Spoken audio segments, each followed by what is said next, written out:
Okay, Assalamualaikum warahmatullahi wabarakatuh. Okay, jom kita sambung dalam subjek RBT. Okay. Apa yang telah kita belajar yang lepas adalah elemen reka bentuk ada berapa? 7. Ada berapa? 7. Okay, yang pertama garisan, yang kedua rupa, yang ketiga bentuk, yang keempat tekstur, 5 saiz, 6 warna, ada berapa jenis warna? 3 jenis warna. Dan yang terakhir, yang keenam ruang, dan yang terakhir garisan. Yang terakhir adalah ruang. Yang terakhir adalah ruang, seperti ada 7 saja kan. Hari ini kita akan bersambung seterusnya dalam prinsip reka bentuk. Okey, apa beza elemen dan prinsip? Okey, elemen adalah cara kita untuk melakar. Untuk melakar kita akan menggunakan elemen-elemen ini. Okay, ada 7 elemen kan, kita akan menggunakannya untuk melakar.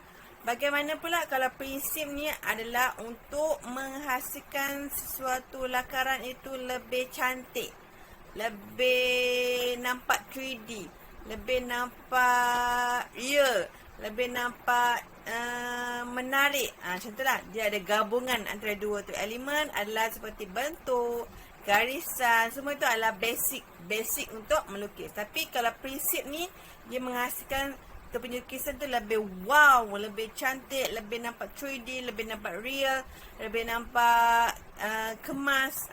Itulah gabungan antara dua ni. Dia berbeza. Okay, tengok tu. Prinsip reka bentuk. Sekejap saya zoom. Okay, tak dapat zoom. Tak apa, kita biar dia. Okay, kita akan bersambung dengan prinsip. Apa itu prinsip? Kita sama-sama baca, okay? Kita tengok dekat skrin. Saya turunkan sikit supaya awak nampak saya bercakap. Okay, prinsip reka bentuk ialah konsep ataupun aturan yang digunakan oleh pada elemen reka bentuk bagi memudahkan pembinaan suatu objek agar visual yang dihasilkan menjadi menarik, selesa serta memberi kepuasan kepada pelanggan. Nampak tak? Dia adalah macam kesinambungan. Dia memerlukan, saling memerlukan untuk menjadikan lakaran itu lebih cantik. Okey, secara umum terdapat 7. Okey, elemen ada 7, prinsip pun ada 7. Yang pertama, okey, kita tengok dalam bulatan hijau. Okey, yang pertama adalah keseimbangan. Okey, yang kedua pengulangan. Yang ketiga kontras. Yang keempat kepelbagaian. 5 kesatuan, 6 keringkasan dan yang terakhir harmoni. Okey, kita tengok apa itu yang pertama, keseimbangan. Kita tengok A, keseimbangan. Ketidakseimbang dalam reka bentuk berlaku apabila sesuatu objek tidak mempunyai keseimbangan sama ada dari sudut berat, tarikan, tumpuan ataupun berbentuk asimetri. Apakah itu asimetri? Okey, terdapat 2 jenis keseimbangan. Ada berapa? Ada 2 jenis keseimbangan. Okey, nampak tak? Ada 2 jenis keseimbangan. Iaitu keseimbangan simetri dan yang kedua keseimbangan asimetri. Apa beza asimetri dengan simetri? Okey, kita tengok. Okey, simetri adalah simetri bermaksud kiri kanan sama. Simetri, C adalah dua-dua sama, kiri sama, kanan sama. Seperti dalam bulatan tu. Berbanding kalau apa panggil? Asimetri. Asimetri ia tidak sama. Okey, tengok bulatan warna biru. Asimetri, tengok sofa tu kan, kiri dia kecil, kanan tu lebih besar. Jadi dia adalah asimetri. Maksudnya bila asimetri, maksudnya kiri kanan tak sama. Simetri kiri kanan sama. Okey, kita sambung. Pengulangan pula. Pengulangan. Okey, pengulangan ialah bermaksud penyusunan. Bermaksud susun. Pengulangan adalah susun semula objek yang sama. Okey. Penyusunan adalah penyusunan semula objek secara berulang-ulang dari segi saiz dan bentuk. Pengulangan boleh berlaku dalam bentuk bersudut pola, susunan bersiri, selari atau berjejari. Tujuan pengulangan adalah untuk menghasilkan satu pola atau corak unsur yang berulang-ulang dan lengkap. Okay, contoh. Kita tengok contoh ni. Tengok contoh 2 ni. Okay, tengok. Apakah yang sama dalam bentuk jam? Okay, dia telah menggunakan satu bentuk yang sama. Dan dia ulang bentuk tu sehingga menunjukkan jam itu lebih menarik untuk dilihat, kan? Dan kita tengok pada sebelah tu, belah kanan tu, pensel. Okay, pensel bentuk yang sama. Pensel adalah bentuk yang sama, saiz yang sama, tapi disusun secara bersiri, iaitu ada serong sikit. Serong tadi menghasilkan satu bulatan yang cantik di sini. Nampak tak? Bentuk yang sama, tetapi bila kita mengulangi bentuk yang sama tu, ia akan menghasilkan sesuatu yang lebih menarik dan cantik. Itulah pengulangan. Okey, kita tengok bahagian C. Okey, C adalah kontras, ialah perbezaan ketara pada ciri elemen yang digunakan. Contoh, kalau tekstur kasar, licin, tu adalah kontras, beza dia. Ataupun kedudukan kiri kanan, tegak melintang, warna terang atau gelap, saiz besar atau kecil, bentuk bulat ataupun bersegi, ruang jauh dekat. Tujuan dia adalah untuk menyelahkan perbezaan, menarik perhatian dan memberi fokus. Contoh pada kereta mainan di sini, kan? Okey, nampak tak dia punya warna dia sangat kontras. Dia ada warna purple, kuning dan merah. Dia ada satu warna yang warna-warna digabungan. Ingat tak warna, elemen warna? Okey. Purple dalam warna apa? Warna sejuk. Kuning dan merah adalah dalam warna panas. Jadi digabung antara warna sejuk dan warna panas, digabung jadi menghasilkan kereta lebih menarik. Ataupun contoh pada kerusi, tengok saiz kerusi, satu yang besar dan satu yang kecil. Nampak tak perbezaan yang ketara pada saiz? Okay, sambung pada D, kepelbagaian. Okay, dia menunjukkan aplikasi penggunaan pelbagai gaya dan nilai idea yang berbeza dalam sesuatu reka bentuk. Kepelbagaian ini dihasilkan dengan menggunakan elemen-elemen reka bentuk. Ingat elemen-elemen reka bentuk, dia ada rupa, bentuk, saiz, warna, sebagainya. Tujuannya adalah untuk menambahkan daya tarikan sesuatu rekaan. Okay, contoh kita tengok pada kotak hitam ni. Dia adalah dalam tu dia ada bentuk, dia ada elemen-elemen reka bentuk, iaitu bulat. Ingat tak bentuk rupa bulat, tiga segi, tapi dia telah menggunakan warna yang berbeza. Bentuk yang sama, kan, rupa yang sama, tapi dia menggunakan warna yang berbeza. Jadi dia menghasilkan lebih menarik di situ. Okay, jelas? Kita sambung sebelah.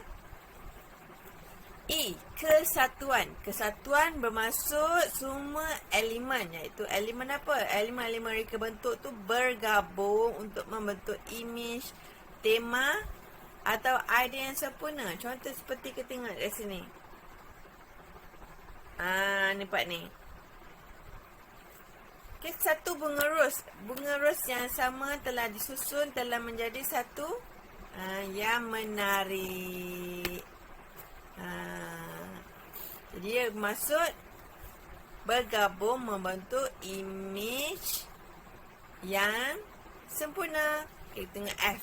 F adalah keringkasan. Okay, ialah idea yang kompleks perlu diolah semula dalam bentuk visual yang lebih ringkas. Ada yang banyak dalam satu-satu objek atau visual akan mengelirukan dan menghilangkan tumpuan orang yang minatnya serta suka untuk diingati. Contohnya kerusi ni. Kalau kerusi ni kan biasa macam kerusi kat rumah kita, dia akan orang kata biasa je lah, orang takkan ingat. Tapi banding kalau kerusi seperti ini, unik kan, dia mengata memang akan ingat. Contohnya macam satu contoh iPhone kan, cuba tengok logo dia. Okay, logo dia cuba diletak dalam logo Apple yang tak digigit. Kenapa diletak Apple yang digigit? Apa salah tak logo iPhone? Dia ada bentuk yang dah telah dimakan kan, bukan bentuk Apple yang sempurna. Kenapa dia letak Apple yang telah dimakan? Kenapa? Pernah tak awak terfikir? Awak suka pakai iPhone kan, tapi pernah tak awak terfikir kenapa owner dia mencipta logo seperti itu, bukan Apple yang sempurna? Sebab dia nak kita ingat Apple adalah suatu benda yang kita ingat, tapi bila kita makan dia suatu yang macam awak lah, dah ketagih, bukan ketagih lah, orang kata terlalu obses dengan iPhone. Kalau ada iPhone tu tak boleh. Rasa macam aku tak kena, mesti kena iPhone juga. Macam tu lah. Itulah motif owner. Dia satu yang diingati, sebab tu dipilih logo Apple. KG, harmoni bermaksud melihat sesuatu yang dapat memberikan keamanan dan kedamaian. So harmoni adalah selalu orang kata senang mata memandang. Okay, harmoni dalam visual dapat dihasilkan melalui susun atau berulangan suatu unsur yang seimbang dan mempunyai perhubungan saling berkaitan seperti penggunaan ton warna yang hampir sama dan mempunyai kontras kejadian alam sebelum jadi seperti laut, gunung, pokok, awan, langit dalam keadaan yang harmoni. Contoh je lah, memang kita tengok dalam kejadian Allah kan, dia ada satu gabungan di mana ada warna biru untuk laut, langit warna putih-putih kebiruan, pokok hijau. Dia adalah warna yang berbeza, tapi bila berbeza tu dia menghasilkan satu yang harmoni, yang menggambarkan satu ketenangan dalam diri. Okay, kita sambung satu topik yang baru, iaitu aplikasi prinsip-prinsip reka bentuk dalam mereka bentuk objek asas. Okay, kita baca. Sebelum melakar satu produk, semua prinsip reka bentuk hendaklah dikuasai terlebih dahulu. Okay, ada berapa prinsip? Ada 7. Yang baru kita belajar ada 7. Okay, agar produk yang hendak dihasilkan itu lebih menarik minat pelanggan, bagaimanakah perkara ini boleh dilakukan? Anda boleh memulakan dengan satu prinsip dahulu. Contohnya, anda ingin mereka sebuah jam dinding berbentuk jam tangan. Okay, apakah langkah dia? Okay, tengok dalam kotak kuning. Langkah yang pertama, pilih elemen rupa yang sesuai. Apa elemen dia? Dia menggunakan bulat dan oktagon. Dalam tu ada mana? Dalam elemen reka bentuk, dalam pada bahagian rupa. Rupa ada banyak jenis tadi kan kita belajar. Okay, dia menggunakan rupa. Langkah kedua, pastikan lakaran itu mengikut prinsip reka bentuk. Okay, contohnya ringkas dan seimbang. Ringkas dan seimbang. Ini keringkasan dan keseimbangan. Okay, kita tengok apakah yang dibuat. Okey, yang pertama adalah dipilih bulat dan oktagon. Okey, dipilih ni. Kemudian dah settle ni, dia buat langkah 3. Langkah 3. Langkah bentuk bulatan. Dia kira gabung antara bulat dan oktagon tu digabung. Kan dibentukkan dalam bentuk 3D. Kemudian langkah yang keempat, dia buat tali untuk lebih menarik dan dia menggunakan konsep seimbang. Di mana keseimbangan itu? Di mana? Di sini, nampak tak? Nampak tak saya garis tu walaupun sengit? Nampak tak? Kiri dan kanan dia bentuk yang sama. Dia menggunakan keseimbangan. Keseimbangan ada berapa? 2 jenis. Tadi kan ingat tak? Ni keseimbangan apa? Asimetri ataupun simetri? Ya, betul. Dia adalah keseimbangan simetri. Okey, dan dia menggunakan konsep yang ringkas. Jadilah, maka terhasillah satu jam tangan dinding yang cantik. Cantik. Okey, nanti next class kita akan buat satu lakaran seperti ini. Gabungan elemen dan prinsip. Itu pada next class. So, kesimpulannya, prinsip yang digunakan dalam pembinaan jam dinding ini adalah ringkas pada rupa dan bentuk jam. Kesatuan pada jarumnya. Kesatuan apa kesatuan? Dia bergabung kan? Bergabung apa? Titik-titik tadi tu rupa bulat. Pengulangan dan harmoni pada tali dan tepi jam di samping elemen bentuk, saiz dan ruang. Nampak tak digabung elemen reka bentuk. Elemen apa kat situ? Bentuk, saiz dan ruang. Dan menggunakan prinsip, iaitu apa dia? Keringkasan, kesatuan, pengulangan dan harmoni. Tadi menghasilkan satu lakaran yang awesome. Okey. Apabila telah awak buat satu lakaran, kita perlu membanding beza prinsip dan elemen. Kenapa perlu buat bandingan? Okey, sebelum melakukan perbandingan, pastikan dahulu anda faham tentang elemen dan prinsip serta kenapa dia berkait. Okey, elemen ialah unsur membantu untuk membina suatu produk, iaitu dia memerlukan untuk basic untuk melakar. Okey, manakala prinsip ialah peraturan, panduan, falsafah yang menggunakan elemen dalam untuk membentuk produk. Prinsip ni ibaratkan dia satu yang